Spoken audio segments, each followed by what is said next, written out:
On Emily Carter's birthday, I made her a promise, I'd grant any wish she wanted so long as I could manage it.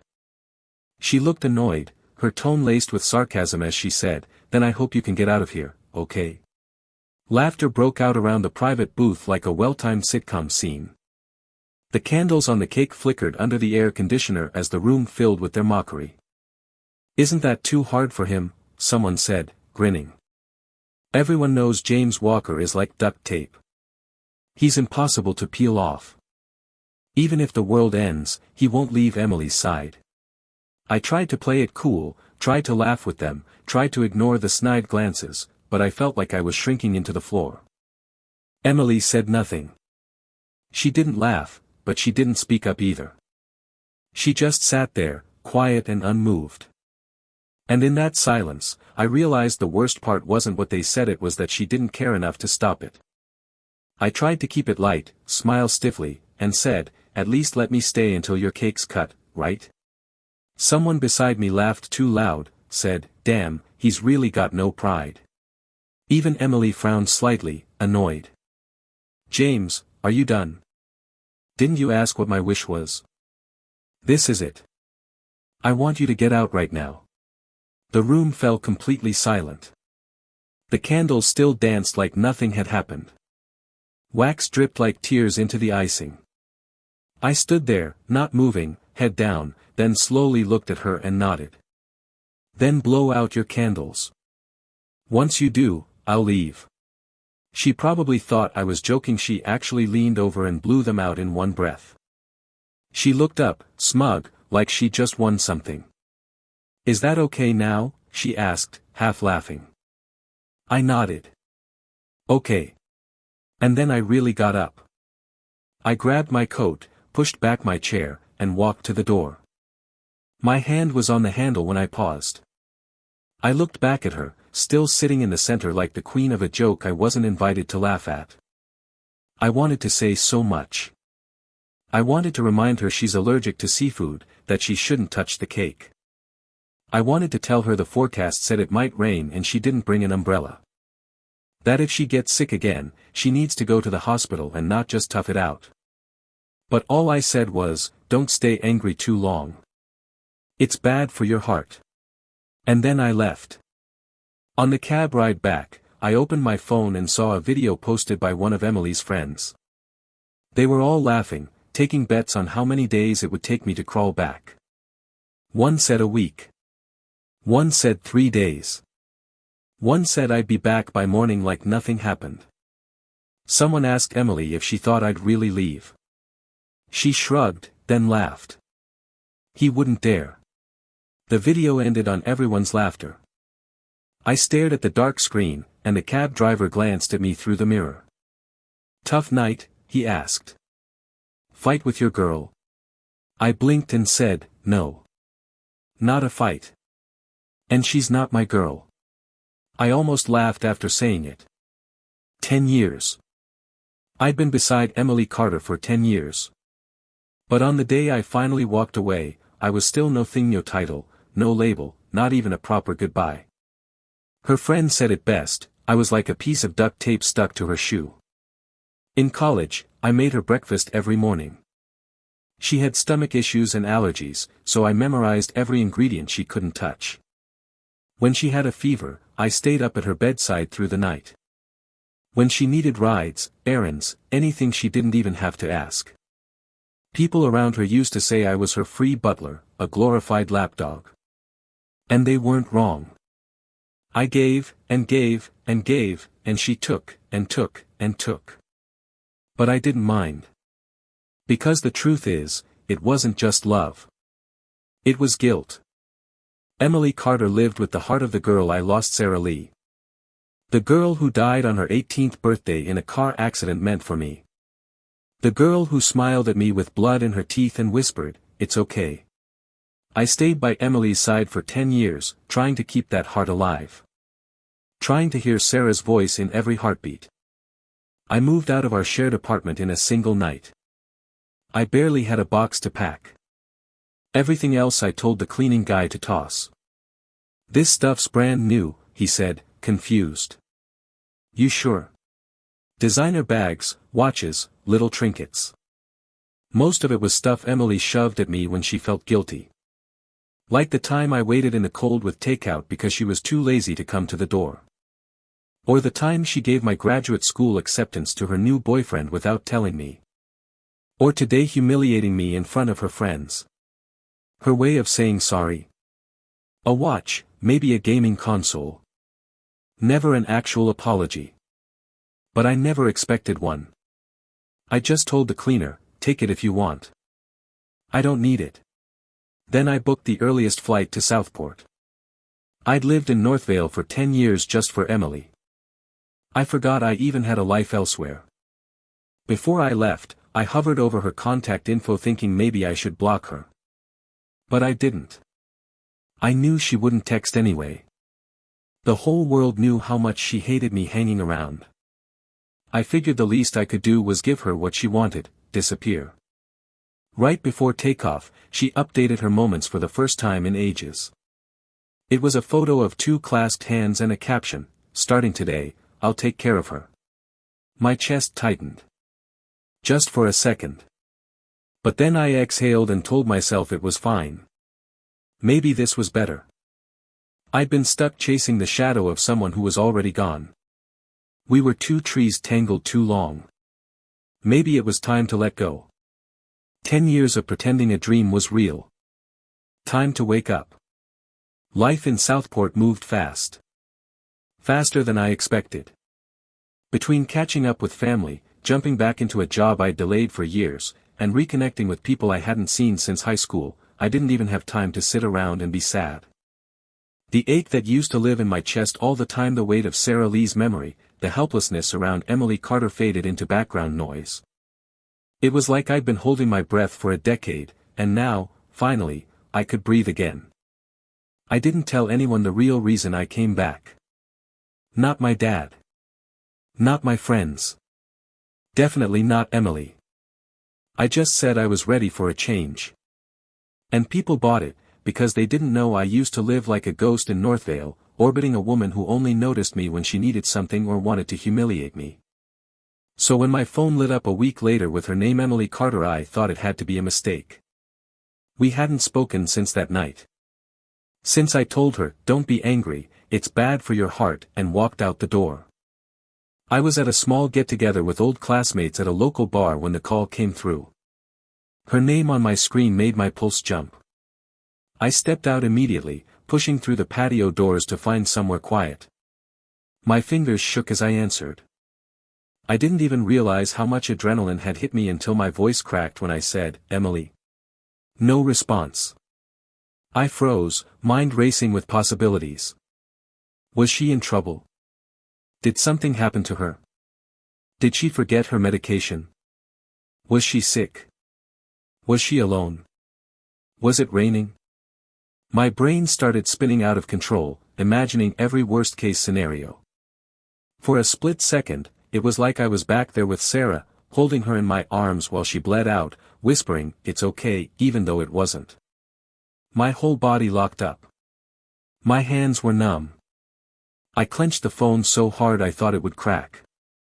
Emily, talk to me. What's going on? Are you with someone? Do I need to call an ambulance? I couldn't breathe. But then laughter. Not just hers. A bunch of voices in the background, cracking up like they'd just pulled off a prank. Haha, I told you. He picked up right away. Knew it. What a simp. He really thought you were in trouble. Emily, he's pathetic. I stood there frozen, feeling like I'd just been kicked in the chest. The air around me vanished. Everything went quiet. The cold slap of it hit harder than anything she'd ever done to me. I heard her voice again, smug and distant. James, seriously? You thought I'd call you because something happened? Please. Don't come back. We're good. That was it. Just that. I dropped my hand, staring blankly at the ground. My heart didn't just break, it imploded. All the times I'd been made fun of. All the times I'd waited in the rain. All the times I'd been humiliated in public, ignored when I needed kindness, treated like a servant, none of it hurt as much as that phone call. Because it was the moment I finally realized, she never saw me. Not really. Not even once. Not as a man. Not as someone who gave everything for her.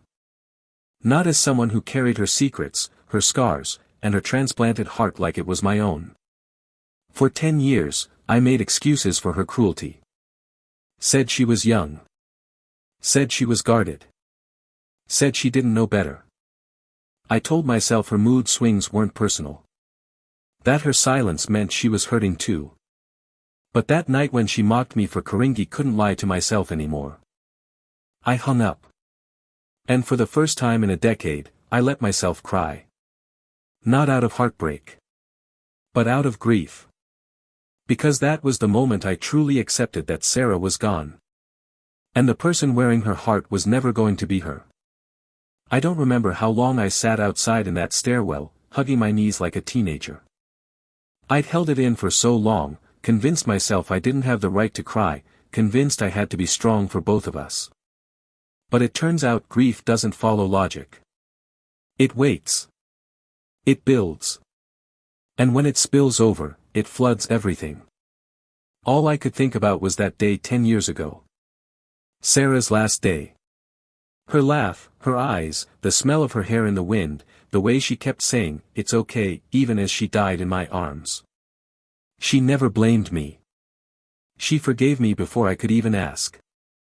But I blamed myself every day since. I should have been driving. I should have known the route was dangerous. I should have insisted we wait for the rain to stop. I should have said no when she wanted ice cream. I should have everything. Her parents never blamed me. No one did. But I did. And that's why I stayed with Emily. Not because she was Sarah. But because a part of Sarah still lived in her. Her heart. That soft, beautiful, too kind heart was still beating. I couldn't walk away. I told myself I had to protect it. That as long as Emily was safe, then Sarah's death had meaning. That it wasn't for nothing. But I was wrong.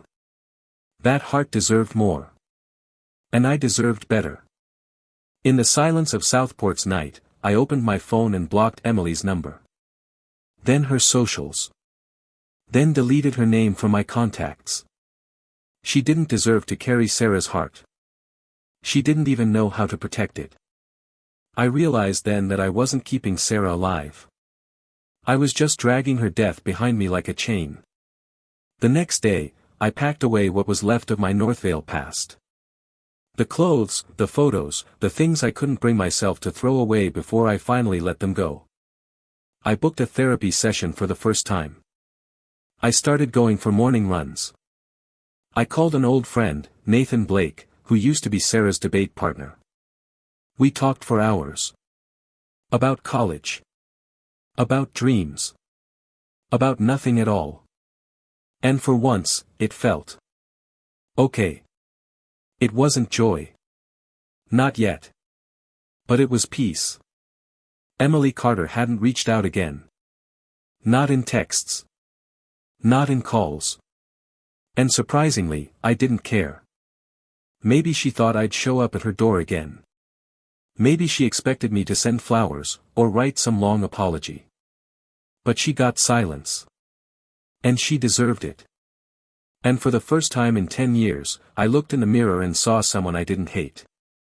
The guilt didn't go away overnight. The trauma didn't evaporate. But the weight on my chest. It started to lift. I didn't know what was next. But I knew it wouldn't involve chasing a ghost anymore. Sarah was gone. Emily never cared. And James Walker? He was finally ready to start living again. A month passed in Southport and for once, my life started to feel like it actually belonged to me. Mornings weren't spent waiting for a text from Emily, and nights weren't eaten up by her moods. I picked up small freelance consulting jobs, met up with old friends who still remembered me as someone who used to laugh, and found a rhythm in the quiet. For the first time in years, I could hear myself think. And even better, I didn't dread what those thoughts said back. The nightmares about Sarah came less frequently, and I started visiting her grave again. The guilt didn't vanish, but the pain stopped feeling like a knife twisting in my gut. It became familiar. Manageable. On one particular Saturday, I had a blind date arranged by my data doctor named Olivia Lynn. He kept repeating she was young, smart, successful, and subtly implied she wasn't the kind of girl who would walk all over me like Emily did. I didn't take it seriously. Said yes more to shut him up than anything. But when Olivia texted asking me to meet her at the hospital where she was finishing a surgery, I agreed without thinking, only to immediately regret it the second I stepped into the building. The sterile smell of antiseptic hit me like a memory bomb. That scent had always made me think of loss. Of cold waiting rooms. Of a girl in a hospital bed who would never wake up. I texted Olivia, told her I'd wait in the staff lounge, then stepped out for air. I must have taken a wrong turn, because I ended up in the orthopedics wing, where I heard someone call out, "James? James Walker."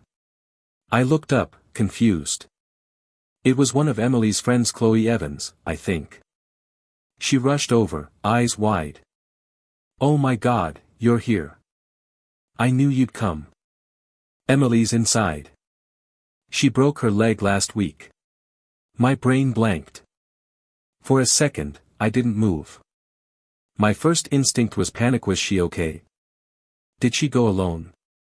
Did she forget her meds? But then reality came crashing back. This wasn't my problem anymore. I wasn't hers, and she wasn't mine. Still, Chloe grabbed my arm and practically dragged me toward the ward, like I was still on the hook for Emily's emergencies. I didn't fight her. Not really. Not until the door opened and there she was, Emily Carter, standing awkwardly on one crutch, her leg in a cast. Her eyes widened the moment she saw me, surprise written all over her face. But she quickly shifted back into that stiff, too cool expression I knew too well. "What are you doing here?" she asked sharply, like I'd shown up uninvited. I almost laughed. "What am I doing here? You think I came for you?" Her face twitched for half a second. Behind me, Chloe was already trying to play mediator. "Come on, sorry, Emily. He obviously came when he heard you were hurt, right, James?" I looked her dead in the eye. "No. I didn't." Her expression faltered. That's when Olivia showed up, walking down the hallway, her white coat still buttoned, hair tied back in a clean ponytail. She smiled at me like nothing was wrong. "Hey, you weren't in the lounge. Thought you got lost." She noticed Emily standing at the door, cast and all, and gave her a polite nod, then turned back to me. "You ready to go?" I nodded and took a step toward Olivia. But Emily's hand shot out and grabbed my wrist. "You dare walk out of here," she hissed under her breath, voice shaking. Her grip was tight, almost painful. I looked down at her fingers, pale and stubborn. "Let go, Emily." "No," she snapped, voice rising. "You don't get to leave. Not like this." Olivia stepped in without hesitation, her voice calm but firm. "Ma'am, please let go of him." She gently pried Emily's fingers off me and pulled me behind her. "Are you okay?" she asked. I nodded, but I couldn't speak. I didn't want to. Because deep down, I knew what Emily was trying to do. This wasn't about love. This wasn't about guilt. It was about control. She didn't want me, but she couldn't stand the idea that I didn't want her either. We turned to leave, and I heard her crutch clatter to the floor.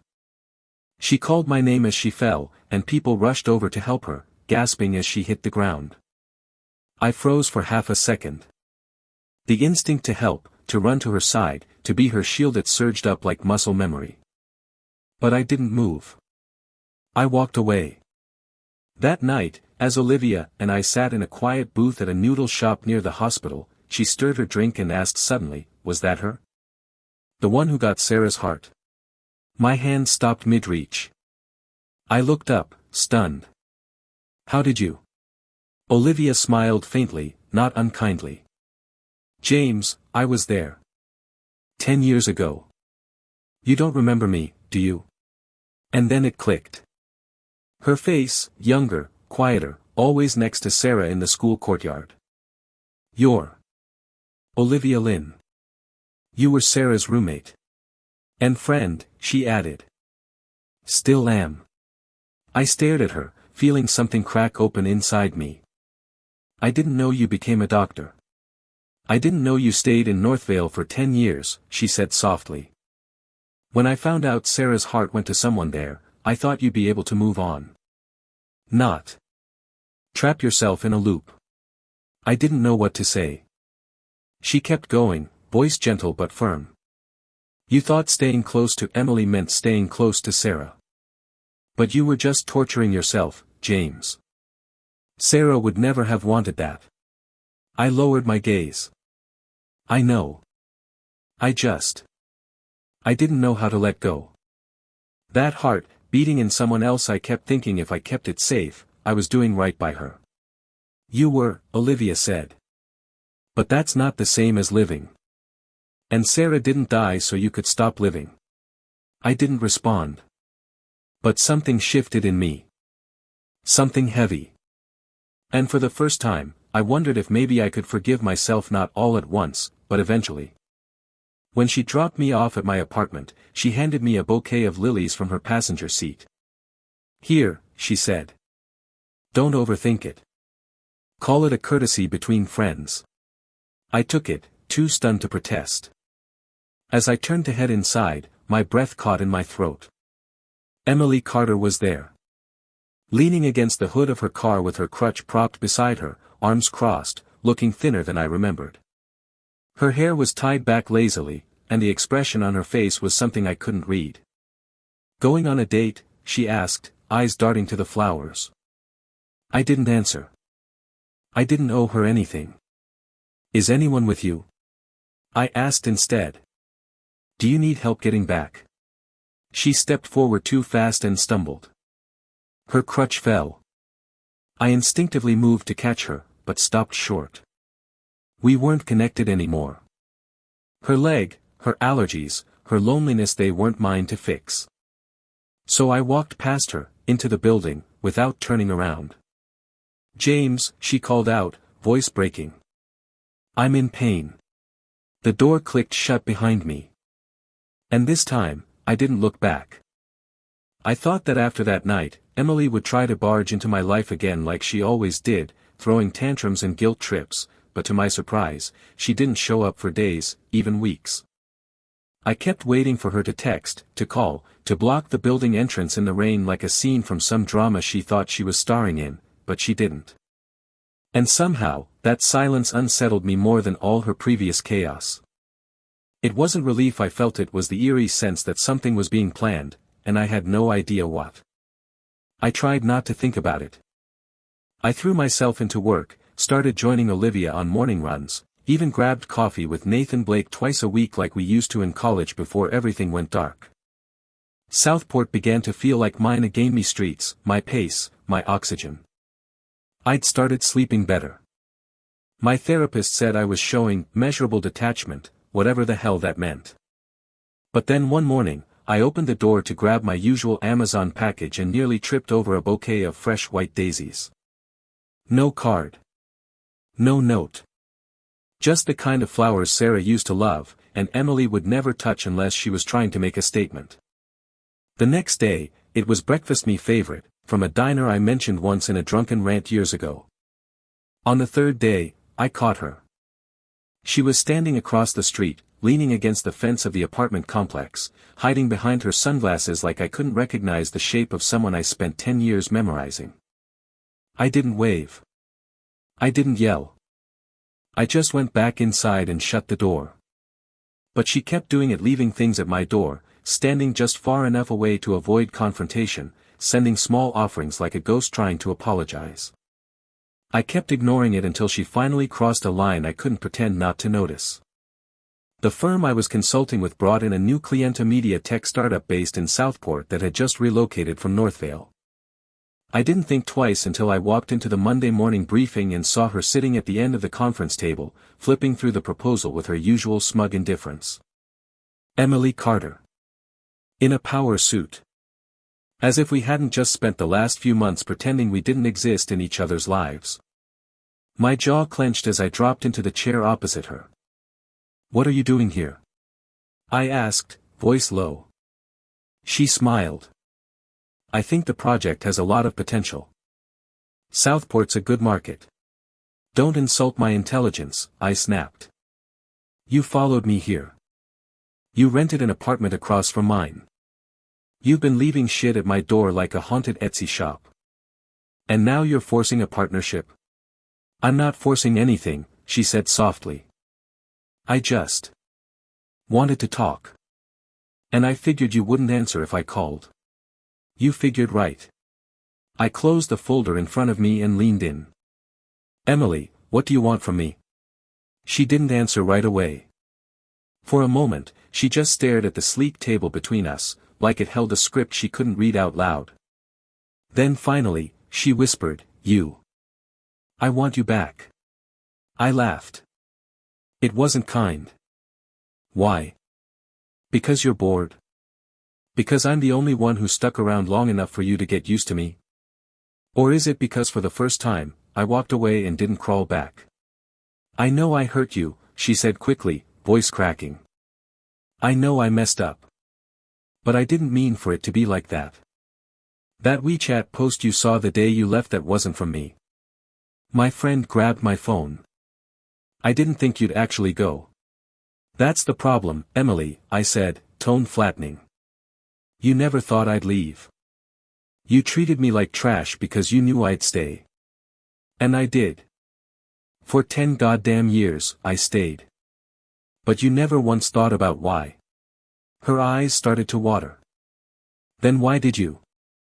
Why did you stay all those years if you didn't love me?" The words were a whisper, but they hit like a scream. I looked at her, really looked, and for the first time I didn't feel that familiar guilt or ache. I just felt tired. "Because you had Sarah's heart," I said. She froze. Her lips parted but no sound came out. I continued, quiet but relentless. "You were in that accident. You got the transplant at 18. You never knew who it came from because no one told you, but I did. I knew. I found out. And I stayed close because in some twisted, self-destructive way, I thought if I kept you alive, I was keeping her alive too." Emily stared at me like I'd slapped her. "That's not true," she whispered. "You're lying. You're just saying that to hurt me." "Am I?" I asked, voice hollow. "Think about it, Emily. Every time I told you to take your meds, every time I made you breakfast, every time I said, 'Don't be angry, it's bad for your heart,' who do you think I was really talking to?" Her mascara had begun to run, tears streaking silently down her face, but she didn't make a sound. "So all this time," she finally choked, "you didn't love me. I was just a container. A replacement." I didn't respond. I didn't have to. Her expression twisted with something ugly and fragile all at once. "You liar," she snapped. "You liar, James Walker. You made me think you cared." "I did care," I said quietly. "But not in the way you wanted.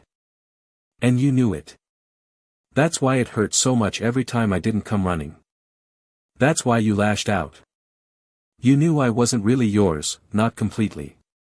She looked down at her trembling hands. "Why did you tell me? Why now?" "Because I'm done carrying it alone. And because I need you to understand whatever twisted, hollow thing we had is over. We don't owe each other anything anymore." She sat there, shattered in silence. I didn't wait for a reply. I stood up, grabbed my folder, and left the room. That night, I didn't get flowers at my door. No breakfast. No shadow across the street. The apartment across from mine went dark and stayed that way. But I didn't relax. Because deep down, I knew this wasn't the end. Not yet. The silence that followed was deafening, not because I missed her presence, God no, but because it felt like the tension had shifted, like a tightrope was slowly unraveling above my head and I was just waiting for it to snap. Emily Carter vanished. Not just from my apartment complex, not just from my office, but from the entire radius of my life. Her company paid out the project's breach fee without a word. Her apartment across the street? Empty by the end of the week, blinds drawn, mailbox cleared. No trace of her perfume in the hallway, no more faint knock at the door at 7:03 a.m. with flowers or food or whatever new tactic she was trying. I thought I'd feel triumphant. Like I'd finally won the war I didn't ask to fight for 10 years. But all I felt was an emptiness that wasn't exactly grief, but wasn't relief either. It was like putting down a heavy backpack after carrying it across a desert. You know it was killing you, but now your arms don't know what to do. I didn't spiral. I didn't chase her. I didn't block her either. I just let it be. Some nights I wondered if she left because she realized I was telling the truth. That she really was just a placeholder in a story that didn't belong to her. Other nights I wondered if she left to punish me, the same way she used to weaponize her silence, make me feel like the villain in a game she created. But none of it mattered anymore, because whether she left out of pride or pain, I knew she wouldn't come back. Not like before. Not this time. I threw myself into work harder than ever, took on 3 contracts at once, and found myself riding elevators past midnight, watching the city lights from corporate high-rises and thinking for the first time in years that maybe my life was starting to feel like mine again. Olivia Lynn was still around, still occasionally dropping off flowers under the guise of patient donations, and pretending it wasn't obvious that she was trying to check in on me. She never asked about Emily again, and I never brought her up. We kept things light, casual, normal in a way I hadn't known in years. She talked about hospital gossip, I ranted about finance clients, we split dumplings at a corner table, and for once, there was no aching need to prove anything. She didn't pity me. She didn't chase me. And best of all, she didn't remind me of Sarah every time she blinked. Olivia was her own person, with sharp wit and dry humor and a way of tilting her head whenever she disagreed with something that made me laugh even when I didn't want to. It wasn't love, not yet, but it felt like possibility. And that was new for me. That was rare. I started running more. Sleeping better. The street near Sarah's old cemetery didn't choke me anymore. I visited her grave again, alone, and brought lilies. I sat there for hours without crying, just telling her about life, about Olivia, about the way Southport mornings now felt a little less gray. I told her I was sorry again, even though I knew she never blamed me. I told her I was finally trying to be better. She would have wanted that. Then fall came. Leaves scattered across the concrete like burnt confessions, and I caught myself smiling more often than not. I even joked with my dad when he teased me about Olivia. "You're glowing," he said, half smug. "Are you finally gonna let me put your wedding back on my calendar?" "Relax," I replied. She hasn't even offered me her Netflix password yet. For the first time, it wasn't awkward to talk about the future. But just when I thought I could fully move forward, Southport reminded me that ghosts don't disappear, they linger. I was carrying groceries up the stairs one Friday evening when I saw her again. Emily. She wasn't standing on the street this time. She wasn't hiding behind sunglasses. She was just there, sitting quietly on the hood of her car like the months in between hadn't happened. Her crutch was gone, but she looked paler than I remembered, thinner. Her clothes hung looser, her hair was tied up messily, and for once, there was no arrogance in her posture. Just silence. Stillness. I froze, halfway up the steps, 2 plastic bags cutting into my hands. "Are you following me again?" I asked flatly. "No," she said, her voice so soft it almost vanished. "I live here now. 2 floors up." My heart dropped a little, then got angry with itself for reacting at all. "Why?" I demanded. "Why here? Why now?" She stood up, slowly, and walked toward me with measured steps. Because I'm tired of running, she said. Because I thought I could forget everything if I left. But I couldn't. Emily, I'm not here to fight, she interrupted. I'm not here to beg either. I just wanted you to know I'm still here. Why does that matter? I snapped. What does it even mean? You think showing up again changes anything? No, she whispered. I just didn't want the last thing you remembered about me to be that conference room. I let out a bitter laugh. That's generous of you. She bit her lip, eyes dropping to the sidewalk. I never got to say it before, so I'll say it now. I'm sorry. I blinked. It was the first time I'd ever heard her say those words in 10 years. I didn't know if they were real or strategic, but they still hit like an unexpected punch. I don't know if that makes a difference, I said slowly. I'm not asking it to. We stood there for a moment in silence, not quite enemies, not quite strangers, with 10 years of pain stacked between us like furniture no one knew how to move. She turned to go, but before she walked off, she looked over her shoulder and added, "You were right, by the way. About Sarah." I looked it up. The surgery date, the donor match, the hospital logs. I know now. It was her. My stomach clenched. And I'm sorry for that too, she said. For carrying something I didn't understand. For not protecting it better. For not knowing what it meant to you. Her voice broke a little at the end. Then she left, disappearing up the stairs with slow, even steps. I didn't follow. I didn't stop her. But I stood there for a long time, groceries forgotten, thinking about all the things I never expected her to say. Maybe it was closure. Maybe it was just another illusion. But for the first time in years, I didn't feel like I was still bleeding. And that counted for something. I didn't see Emily for weeks after that night, and this time I didn't waste my breath wondering if she'd left again or if this was her newest game of hide-and-seek, because the truth was I didn't care. I wasn't angry. I wasn't curious. I wasn't even numb anymore. I was just done. Done pretending that closure was something you earned from another person instead of something you gave yourself. Done thinking that guilt made love more real, or that pain was some badge of honor for staying. Done chasing ghosts. Southport moved on and so did I. Olivia and I started seeing each other more often, not as anything official, just as two people who'd known loss and still somehow remembered how to laugh. She never tried to fix me and never asked me to explain myself. When she caught me zoning out at red lights or staring too long at a falling leaf like it had answers, she didn't rush in with questions, she just waited. And in that silence, I found comfort I hadn't felt in years. Sometimes we cooked together in her tiny kitchen that smelled like mint tea and disinfectant, and she'd play music too loud and dance like no one was watching, daring me to join in. I always said no, and then always gave in. Sometimes she'd catch me staring at her not because she reminded me of Sarah or of anything tragic but because she didn't.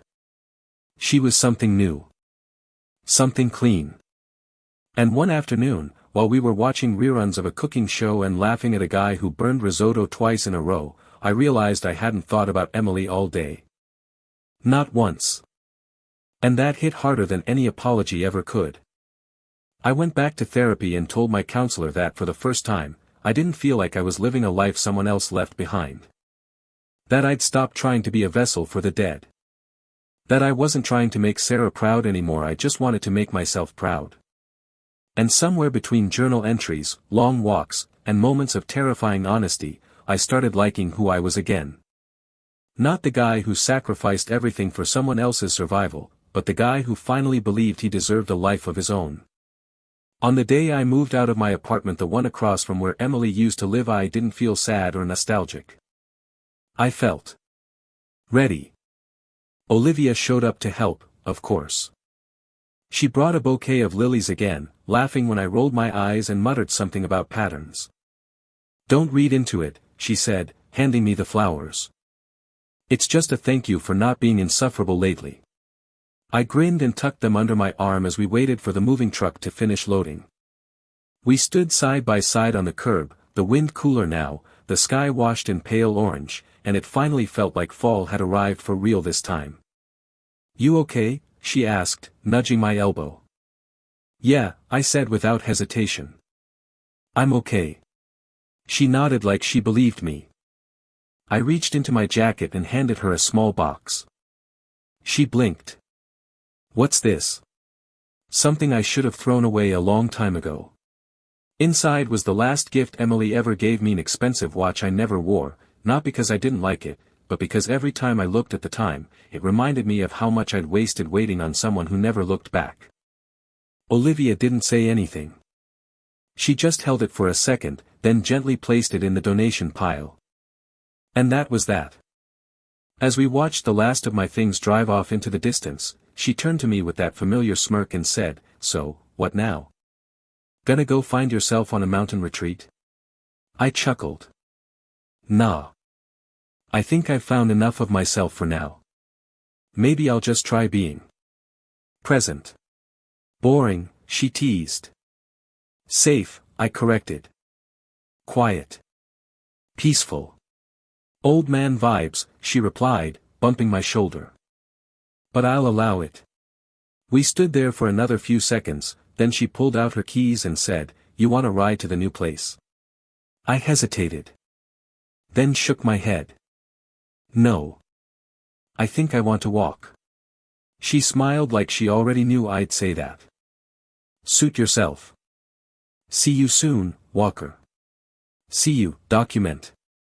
I watched her drive off, then adjusted my coat and started walking. No destination in mind. Just the feel of pavement under my shoes, the rustle of leaves skipping across the sidewalk, the sun warming the back of my neck. I passed a coffee shop I used to go to with Sarah. I didn't flinch. I passed the bookstore Emily once dragged me into during a fake apology phase. I didn't pause. And when I stopped at the crosswalk, waiting for the light to change, I looked up at the sky and realized something strange. I wasn't afraid anymore. Not of being alone. Not of being forgotten. Not even of loving someone again. People spend so much time running from pain that they forget healing doesn't mean erasing the past. It means being able to remember without reliving it. I will always remember Sarah Lee, the girl who told me it wasn't my fault with her final breath. I will always remember Emily Carter, the woman who held that heart and never knew what to do with it. But I will also remember myself. The boy who became a ghost and the man who decided not to be one anymore. And somewhere down the road, if life offers me love again, not as a shadow, not as a replacement, but something really won't run. I won't hide. But I also won't beg. I'll be okay. Because now, for the first time, I know this much is true: love isn't a punishment. Grief isn't a debt. And healing doesn't mean you stop missing someone, it means you stop losing yourself every time you do. So I kept walking. The wind blew softly behind me. And in the distance, I could hear my own footsteps, steady and sure, like the beginning of something finally mine.